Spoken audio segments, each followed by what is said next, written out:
श्री विष्णु सहस्रनाम स्तोत्रम्। ओम श्री गुरुभ्यो नमः। हरिः ओम। ओम विष्णुवे च विद्महे वासुदेवाय धीमहि तन्नो विष्णुः प्रचोदयात्। ओम विष्णुवे च विद्महे वासुदेवाय धीमहि तन्नो विष्णुः प्रचोदयात्। ओम विष्णुवे च विद्महे वासुदेवाय धीमहि तन्नो विष्णुः प्रचोदयात्। पूर्वपीठिका। ओम शुक्लं वरदरं विष्णुं शशिवर्णं चतुर्भुजं प्रसन्नवदनं ध्यायेत् सर्वविघ्नोपशान्तये। मंगलाचरणं नारायणं नमस्कृत्य नरं चैव नरोत्तमं देवीं सरस्वतीं व्यासं ततो जयमुदीरयेत्। श्री वेदव्यास प्रार्थनां व्यासं वसिष्ठनप्तारं शक्तिः पौत्रमकल्मषं पराशरात्मजं वन्दे शुकदातां तपोनिधिं। व्यासाय विष्णुरूपाय व्यासरूपाय विष्णवे नमो वै ब्रह्मनिधये वासिष्ठाय नमो नमः। अविकाराय शुद्धाय नित्याय परमात्मने सदैकरूपरूपाय विष्णवे सर्वजिष्णवे। यस्य स्मरणमात्रेण जन्म संसार बन्धनात् विमुच्यते नमस्तस्मै विष्णवे प्रभविष्णवे। नमः समस्तभूतानामादि भूताय भूभृते अनेक रूप रूपाय विष्णवे प्रभविष्णवे। श्री वैशम्पायन उवाच श्रुत्वा धर्मान् शेषेण पावनानि च सर्वशः युधिष्ठिरः शान्तनवं पुनरेवाभ्यभाषत। श्री युधिष्ठिर उवाच किमेकं दैवतं लोके किं वाप्येकं परायणं स्तुवन्तः कं कमर्चन्तः प्राप्नुयुर्मानवः शुभं। को धर्मः सर्वधर्माणां भवतः परमो मतः किं जपन्मुच्यते जन्तुर्जन्म संसारबन्धनात्। श्री भीष्म उवाच जगत्प्रभुं देवदेवमनन्तं पुरुषोत्तमं स्तुवन्नाम सहस्रेण पुरुषः सततोत्थितः। तमेव चार्चय नित्यं भक्त्या पुरुषमव्ययं ध्यायन् स्तुवन्नमस्सन् च यजमानस्तमेव च। अनादिनिधनं विष्णुं सर्वलोकमहेश्वरं लोकाध्यक्षं स्तुवन्नित्यं सर्वदुःखातिगो भवेत्। ब्रह्मण्यं सर्वधर्मज्ञं लोकानां कीर्तिवर्धनं लोकनाथं महद्भूतं सर्वभूतबहोद्भवम्। एष मे सर्वधर्माणां धर्मोऽधिगतमो मतः यद्भक्त्या पुण्डरीकाक्षं तवैरर्चेन्नरः सदा। परमं यो महत्तेजः परमं यो महत्तपः परमं यो महद्ब्रह्म परमं यः परायणं पवित्राणां पवित्रं यो मङ्गलानां च मङ्गलं दैवतं देवतानां च भूतानां यो व्ययः पिता। यतः सर्वाणि भूतानि भवन्त्यादि युगागमे यस्मिन् च प्रलयं यान्ति पुनरेव युगक्षये। तस्य लोकप्रधानस्य जगन्नाथस्य भूपते विष्णुर्नाम सहस्रं मे शृणु पापभयापहम्। यानि नामानि गौणानि विख्यातानि महात्मनः ऋषिभिः परिगीतानि तानि वक्ष्यामि भूतये। ऋषिर्नाम्नां सहस्रस्य वेदव्यासो महामुनिः छन्दोनुष्ठुप् तथा देवो भगवान् देवकी सुतः। अमृतांशोद्भवो बीजं शक्तिर्देवकी नन्दनः त्रिसामा हृदयं तस्य शान्तर्थे विनियुज्यते। विष्णुं जिष्णुं महाविष्णुं प्रभविष्णुं महेश्वरम् अनेकरूपदैत्यान्तं नमामि पुरुषोत्तमम्। न्यासः अस्य श्री विष्णुर्दिव्य सहस्रनाम स्तोत्र महामन्त्रस्य श्री वेदव्यासो भगवान् ऋषिः अनुष्ठुप छन्दः श्री महाविष्णुः परमात्मा श्रीमन्नारायणो देवता अमृतांशोद्भवो भानुरीति बीजं देवकी नन्दनः स्रष्टेति शक्तिः उद्भवः क्षोभणो देव इति परमो मन्त्रः शङ्खबृन्नन्दकी चक्रीति कीलकम् चार्गधन्वा गदाधर इत्यस्त्रं रताङ्गपाणिरक्षोभ्य इति नेत्रं त्रिसामा सामगः सामेति कवचम् आनन्दं परब्रह्मेति योनिः ऋतुसुदर्शनः काल इति दिग्बन्धः श्रीविश्वरूप इति ध्यानं श्रीमहाविष्णुः प्रीत्यर्थे श्रीसहस्रनाम पारायण जपे विनियोगः ध्यानं चिरोधन्मत्प्रदेशे शुचिमणि विलसत्सैकते मौक्तिकान्नं मालग्लरप्तासनस्थः स्फटिकमणि निभैर्मौर्तिकैर्मण्डिताङ्गः शुभ्रैरभ्रैरदभ्रैरु परिविरचितैर्मुक्तपीयूषवर्षैः आनन्दीनः पुनियादरी नळीन गदाशङ्खपाणिर्मुकुन्दः बहुपादौ यश्च नाभिर्वीयदसूरनीलचन्द्र सूर्यौ च नेत्रे कर्णामाशः शिरोदौर्मुखमपि दहनो यश्च वास्तेयमब्धिः अन्तःस्थं यश्च विश्वं सुरनरखगो भोगी गन्धर्वदैत्यैः चित्रं रं रम्यते तं त्रिभुवनवपुषं विष्णुमीशं नमामि शान्ताकारं भुजगशयनं पद्मनाभं सुरेशं विश्वाधारं गगनसदृश्यं मेघवर्णं शुभांगं लक्ष्मीकान्तं कमलनयनं योगिरुध्यानगम्यं वन्दे विष्णुं भवभयहरं सर्वलोकैकनाथं मेघश्यामं पितकौशेयवासं श्रीवत्साङ्कं कौस्तुभोद्भासिताङ्गं पुण्योपेतं पुण्डरीकायताक्षं विष्णुं वन्दे सर्वलोकैकनाथं सशङ्खचक्रं सकिरीटकुण्डलं सपीतवस्त्रं सरसीरुहेक्षणं सहारवक्षहस्तलकौस्तुभस्त्रियं नमामि विष्णुं शिरसा चतुर्भुजं छायायां पारिजातस्य हेमसिंहासनोपरि आसीनमम्बुदश्याम मायताक्षमलङ्कृतं चन्द्राननं चतुर्बाहुं श्रीवत्साङ्कितवक्षसं रुक्मिणी सत्यभामाभ्यां सहितं कृष्णमाश्रये ॐ नमो भगवते वासुदेवाय नमः ॐ विश्वं विष्णुर्वषट्कारः भूतभव्यभवत्प्रभुः भूतकृद्भूतभृद्भावो भूतात्मा भूतभावनः भूतात्मा परमात्मा च मुक्तानां परमागतिः अव्ययः पुरुषः साक्षी चेत्रज्ञोऽक्षर एव च योगो योगविदां नेता प्रधानपुरुषेश्वरः नारसिंहवपुः श्रीमान् केशवः पुरुषोत्तमः सर्वः सर्वः शिवः ताणुर्भूताधिर्निधि रव्ययः संभवो भावनो भर्ता प्रभवः प्रभुरेश्वरः स्वयंभुः शम्भुरादित्यः पुष्कराक्षो महस्वनः अनाधिनिधनो धाता विधाता धातुरुत्तमः अप्रमेयो ऋषिकेशः पद्मनाभो मरप्रभुः विश्वकर्मा मनुस्त्वष्टा स्तविष्टः स्तविरो ध्रुवः अग्राह्यः शाश्वतः कृष्णो लोहिताक्षः प्रदर्धनः प्रभूता स्त्रीककुब्धां पवित्रं मङ्गलं परम् ईशानः प्राणदः प्राणो ज्येष्ठः श्रेष्ठः प्रजापतिः हिरण्यगर्भो भूगर्भो माधवो मधुसूदनः ईश्वरो विक्रमी धन्वी मेधावी विक्रमः क्रमः अनुत्तमो दुराधर्षः कृतज्ञः कृतिरात्मवान् सुरेशः शरणं शर्म विश्वरेतः प्रजाभवः अहः संवत्सरो व्यालः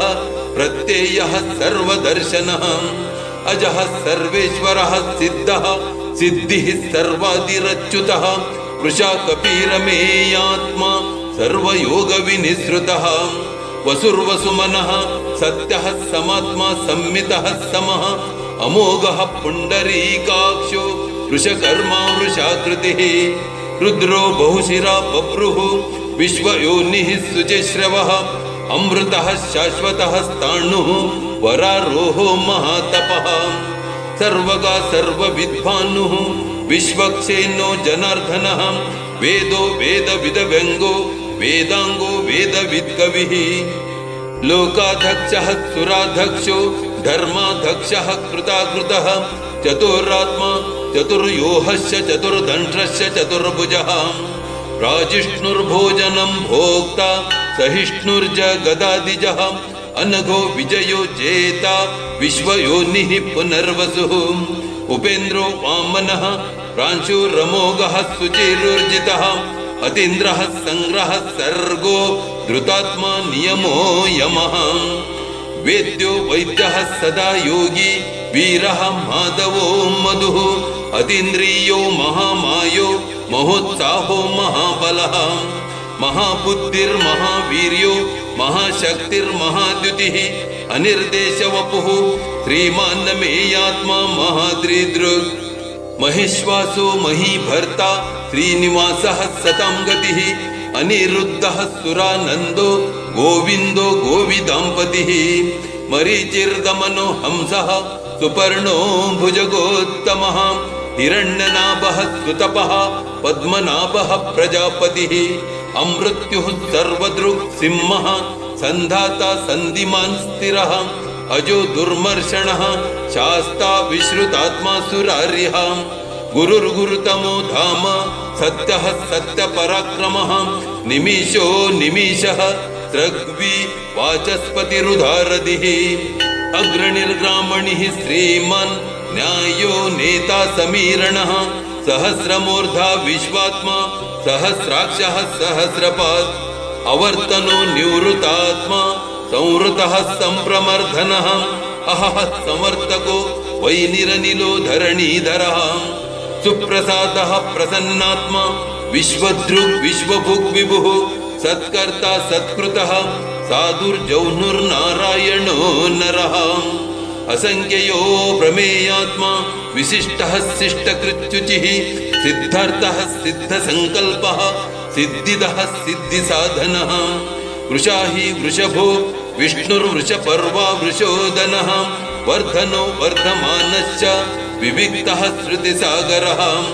सुभुजो दुर्धरो वाग्मी महेन्द्रो वसुतो वसुः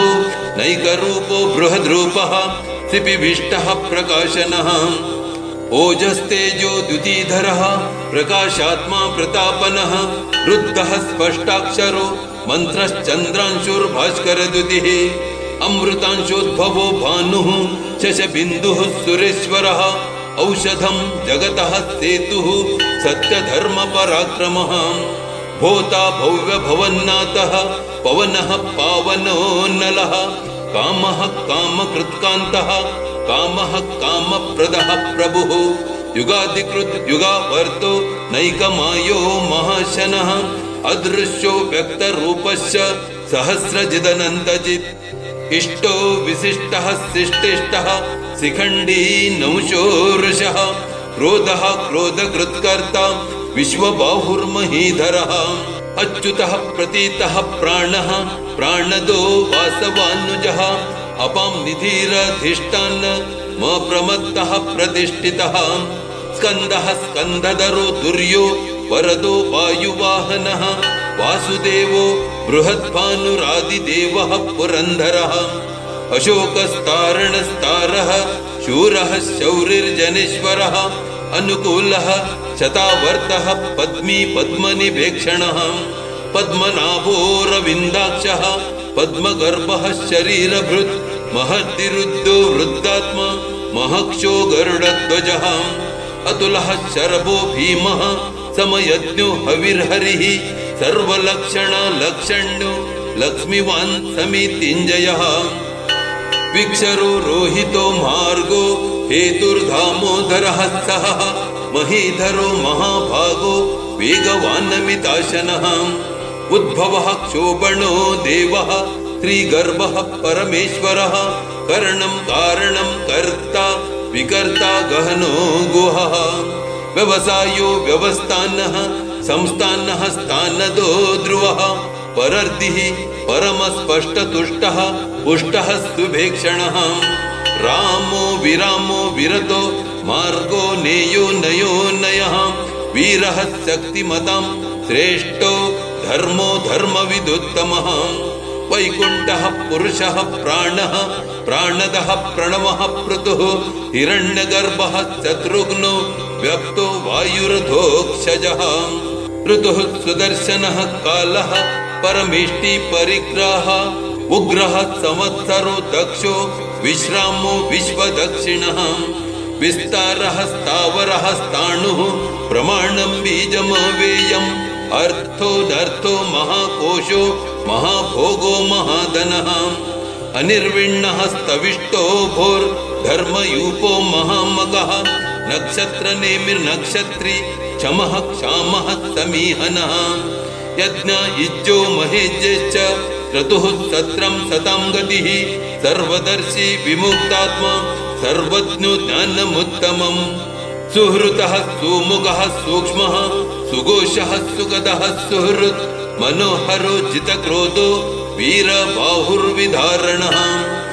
स्वापनः सोवशो व्यापी नैकात्मा नैककर्मकृत् वत्सरो वत्सलो वत्सी रत्नगर्भो धनेश्वरः धर्मगुप्धर्मकृद्धर्मी सदसत्क्षरमक्षरम् अविज्ञाता सहस्रांशुर्विधाता कृतलक्षणः गभस्तिनेमिः सत्त्वस्थः सिंहो भूतमहेश्वरः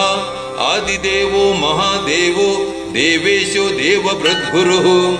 उत्तरो गोपतिर्गोप्ता ज्ञानगम्यः पुरातनः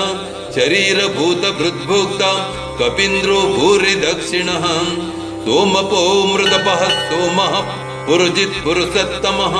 विनयो जयः सत्यसन्धो दाशार्हः सात्वताम्पतिः जीवो विनयिता साक्षी मुकुन्दोमितविक्रमः अम्भो निधिरनन्तात्मा महोदधिशयोऽन्तकः अजो महर्हः स्वाभाव्यो जितामित्रः प्रमोदनः आनन्दो नन्दनो नन्दः सत्यधर्मात्रिविक्रमः महर्षिः कपिलाचार्यः कृतज्ञो मेदिनीपतिः त्रिपदास्त्रिदशाध्यक्षो महाशृङ्गः कृतान्तकृत् महावराहो गोविन्दः सुषेणः कनकाङ्गदी गुह्यो गभीरो गहनो गुप्तश्चक्रगदाधरः वेदः साङ्गोजितः कृष्णो दृढः सङ्कर्षणोच्युतः वरुणो वारुणो वृक्षः पुष्कराक्षो महामनः भगवान् भगः आनन्दी वनमाली हलायुधः आदित्यो ज्योतिरादित्यः सहिष्णुर्गतिसत्तमः सुधन्वः खण्डपरशुर्धारुणो द्रविणप्रदः दिवः स्पृक् सर्वदृग्व्यासो वाचस्पतिरयो निजः त्रिसामा सामगः साम निर्वाणं भेषजं भीषक् सन्न्यासकृच्छमः शान्तो निष्ठा शान्तिः परायणम् शुभांगः शान्तिदः सृष्टा कुमुदः कुवलेशयः गोहितो गोपतिर्गोप्ता वृषभाक्षो वृषप्रियः अनिवर्ति निवृतात्मा संक्षेप्ता क्षेमकृच्छिवः श्रीवत्सवत्सः श्रीवासः श्रीपतिः श्रीमताम्वरः श्रीधः श्रीचः श्रीनिवासः श्रीनिधिः श्रीविभावनः श्रीधरः श्रीकरः श्रेयः श्रीमन् लोकत्रयाश्रयः स्वक्षः स्वङ्गः शतानन्दो नन्दिर्ज्योतिर्गणेश्वरः विजेतात्मा विधेयात्मा सत्कीर्तिसिन्न संशयः उदीर्णः सर्वतच्चक्षुरनीशः शाश्वतः स्थिरः भूषयो भूषणो भूतिर्विशोकः शोकनाशनः अर्चिष्मानर्चितः कुम्भो विशोधात्मा विशोधनः अनिरुद्धो प्रतिरतः प्रद्युम्नो मितविक्रमः कालनेमिनिः वीरः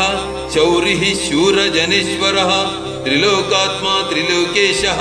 केशवः केशिः हरिः कामदेवः कामपालः कामिकान्तः कृतागमः अनिर्देशवपुर्विष्णुर्वीरो नन्तो धनञ्जयः ब्रह्मण्यो ब्रह्मकृत् ब्रह्म ब्रह्म ब्रह्म विवर्धनः ब्रह्मविद् ब्रह्मणो ब्रह्मी ब्रह्मज्ञो ब्रह्मण्यप्रियः महाक्रमो महाकर्म महातेजा महोरगः महाक्रतुर्महायज्वा महायज्ञो महाहविः स्तव्यः स्तव प्रियः स्तोत्रं स्तुतिः स्तोतारणप्रियः पूर्णः पूरयिता पुण्यः पुण्यकीर्तिरनामयः मनोजवस्तीर्थकरो वसुरेता वसुप्रदः वसुप्रदो वासुदेवो वसुर्वसुमना हविः सद्गतिः सत्कृतिः सत्ता सद्भूतिः सत्परायणः शूरसेनो यदुश्रेष्ठः सन्निवासः सुयामुनः भूता वासो वासुदेवः सर्वासुनिलयो नलः दर्पः दर्पदो दृप्तो दुर्धरोऽथापराजितः विश्वमूर्तिर्महामूर्तिर्दीप्तमूर्तिरमूर्तिमान् अनेकमूर्तिरव्यक्तः शतमूर्तिः शताननः एको नैकः सवः कः किं यतत्पदमनुत्तमं लोकबन्धुर्लोकनाथो माधवो भक्तवत्सलः सुवर्णवर्णो हेमाङ्गो वराङ्गचन्दनाङ्गदी वीरः विषमः शून्यो घृतशीरचलच्छलः अमानी मानदो मान्यो लोकस्वामी त्रिलोकधृत् सुमेधा मेधजो धन्यः सत्यमेधाधराधरः तेजो वृषो द्युतिधरः सर्वशस्त्रभृतांवरः प्रग्रहो निग्रहो व्यग्रो नैकशृङ्गो गदाग्रजः चतुर्मूर्तिश्च चतुर्बाहुश्च चतुर्योहश्च चतुर्गतिः चतुरात्मा चतुर्बाहुश्च चतुर्वेदविदेकपात् समावर्तो निवृतात्मा दर्जयो दुरतिक्रमः दुर्लभो दुर्गमो दुर्गो दुरावासो दुरारिः शुभांगो लोकसारंगः सुतन्तस्तन्तुवर्धनः इंद्रकर्मा महाकर्मा कृतकर्मा कृतागमः उद्भवः सुन्दरः सुन्दो रत्ननाभः सुलोचनः अर्को वाजसनः श्रृंगी जयन्तः सर्वविजयी सुवर्णबिन्दुरक्षोभ्यः सर्ववागीश्वरेश्वरः महारथो महागर्तो महाभूतो महानिधिः कुमुदः कुन्दरः कुन्दः पर्जन्यः पावनो नीलः अमृतांशो मृतवपुः सर्वज्ञः सर्वतोमुखः सुलभः सूरतः सिद्धः शत्रुजिच्चत्रुतापनः नग्रोदो दुम्बरोऽश्वतश्चाणुरान्ध्रनिशोधनः सहस्रार्षिः सप्तजुवः सप्तैदः सप्तवाहनः अमूर्तिरनघो चिन्त्यो भयकृद्भयनाशनः अणुर्बृहत् कृशः स्थूलो गुणर्भ्रर्निर्गुणो महन् अधृतः सधृतः स्वास्यः प्राङ्वंशो वंशवर्धनः भारभृत् कथितो योगी योगीशः सर्वकामदः आश्रमः श्रमणः क्षामः सुपर्णो वायुवाहनः धनुर्धरो धनुर्वेदो दण्डो दमयिता दमः अपराजितः सर्वसहो नियन्ता नियमो यमः सत्ववान् सात्विकः सत्यः सत्यधर्मपरायणः अभिप्रायः प्रियर्वोर्हः प्रियकृत् प्रीतिवर्धनः विहाय सगतिर्ज्योतिः सुरुचिर्हुतभुग्विभुः रविर्विरोचनः सूर्यः सविता रविलोचनः अनन्तो हुतभुग्भोक्ता सुखदो नैकजोऽग्रजः अनिर्विण्णः सदा मर्षि लोकाधिष्ठानमद्भुतः सनातनतमः कपिलः कपिरव्ययः स्वस्तिदः स्वस्तिकृत् स्वस्ति स्वस्ति भुक् स्वस्ति दक्षिणः रौद्रः कुण्डली चक्री विक्रमिर्जितशासनः शब्दातीगः शब्दसहः शिशिरः शर्वरीकरः अक्रूरः पेशलो दक्षो दक्षिणः क्षमिणाम्वरः विद्वत्तमो वीतभयः पुण्यश्रवणकीर्तनः उत्तारणो दुष्कृतिः पुण्यो दुःस्वप्ननाशनः वीरः रक्षणः सन्तो जीवनः पर्यवस्थितः अनन्तरूपोऽनन्तर्सृजितमन्युर्भयापः चतुरश्रो गभीरात्मा विदिशो व्यादिशो दिशः अनादिर्भुर्भुवो लक्ष्मीः सुवीरो रुचिरांगदः जननो जनजन्मादिर्भीमो भीमपराक्रमः आधारनिलयो धाता पुष्पहासः प्रजागरः ऊर्ध्वगः सत्पथाचारः प्राणदः प्रणवः पणः प्रमाणं प्राणनिलयः प्राणभृत् प्राणजीवनः तत्त्वं तत्त्वविदेकात्मा जन्म मृत्युजरातिगः भूर्भुवः स्वस्तरुस्तारः सविता प्रपीतामहः यज्ञो यज्ञपतिर्यज्वा यज्ञांगो यज्ञवाहनः यज्ञभृत् यज्ञकृत् यज्ञी यज्ञभुक् यज्ञसाधनः यज्ञान्तर्कृत् यज्ञगुह्य मन्न मन्नादयेव च आत्मयोनिः स्वयं जातः वैखानः सामगायनः देवकीनन्दनः स्रष्टा चितीशः पापनाशनः शङ्खबृन्नन्दकी चक्री शार्ङ्गधन्वा गदाधरः रताङ्गपाणिरक्षोभ्यः सर्वप्रहरणायुधः सर्वप्रहरणायुध ॐ नमः इति वनमाली गदी शार्वी शङ्की चक्री च नन्दकी श्रीमन्नारायणो विष्णुर्वासुदेवोऽभिरक्षतु वनमाली गदी शार्वी शङ्की चक्री च नन्दकी श्रीमन्नारायणो विष्णुर्वासुदेवोऽभिरक्षतु वनमाली गदी शार्वी शङ्की चक्री च नन्दकी श्रीमन्नारायणो विष्णुर्वासुदेवोऽभिरक्षतु श्रीवासुदेवोऽभिरक्षतु ॐ नमः इति फलश्रुतिः भीष्म उवाच इतीदं कीर्तनीयस्य केशवस्य महात्मनः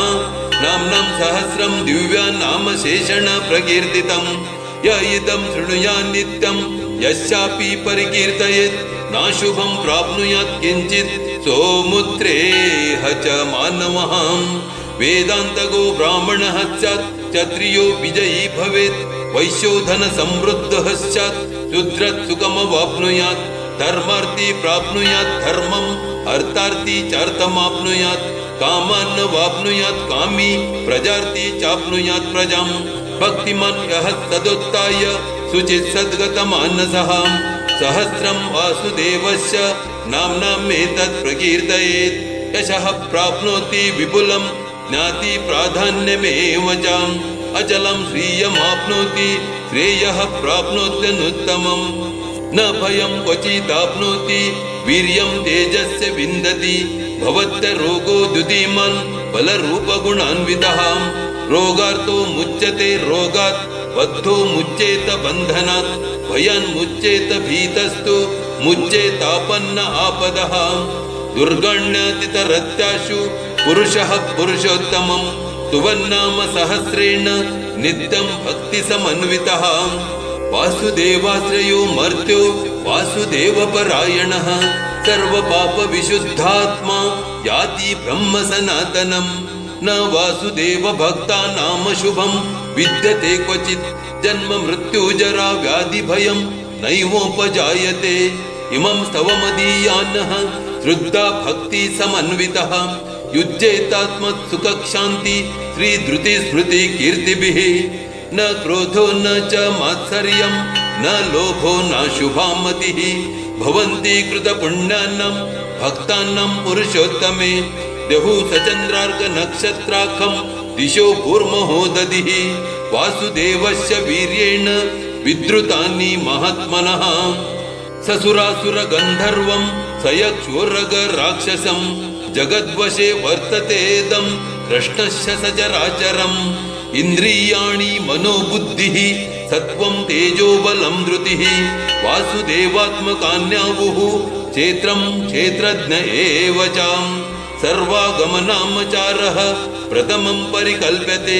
आचार प्रभवो धर्मो धर्मस्य प्रभुरच्युतः ऋषयः पितरो देवः महाभूतानि धातवः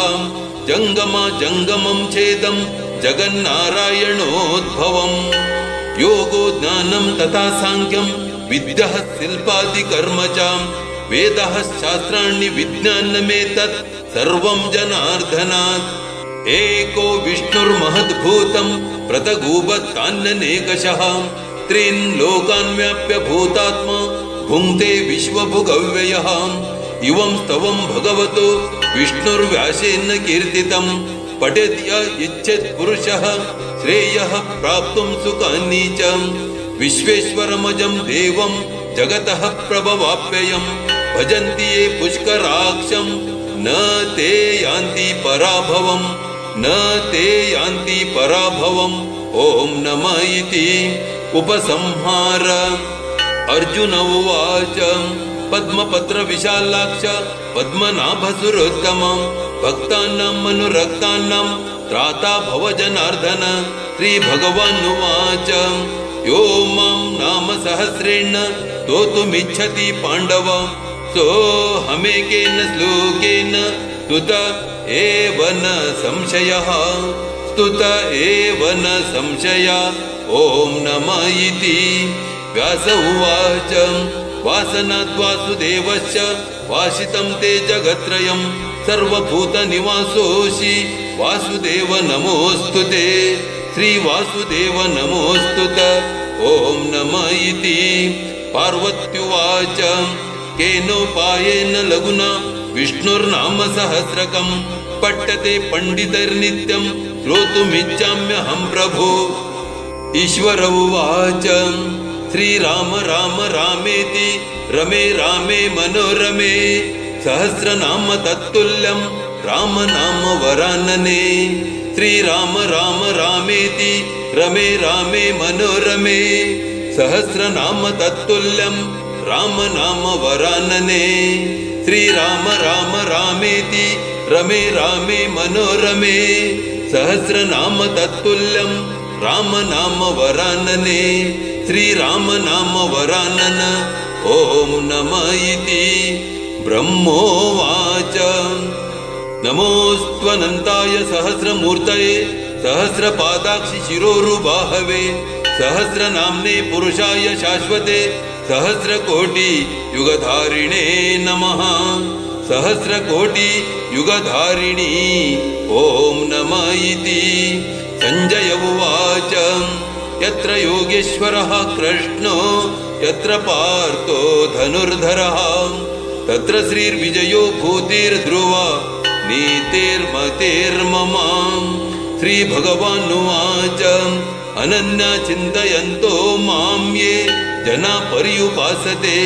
तेषां नित्याभियुक्तानां योगक्षेमं वहाम्यहं परित्राणाय साधूनां विनाशाय च दुष्कृतां धर्म संस्थापनार्थाय संभवामि युगे युगे आर्ता विषिण्णः शिथिलाश्च भीतः घोरेषु च व्याधिषु वर्तमानः संकीर्तनारायण शब्दमात्रं विमुक्तदुःखा सुखिनो भवन्ति कायेन वाचा मनसेन्द्रियैर्वा बुद्ध्यात्मना वा प्रकृतेः स्वभावात् करोमि यद्यत् सकलं परस्मै नारायणायेति समर्पयामि इति श्री विष्णोर्दिव्यसहस्रनाम स्तोत्रं सम्पूर्णम् ॐ नमो भगवते वासुदेवाय नमः ॐ श्री कृष्णार्पणमस्तु।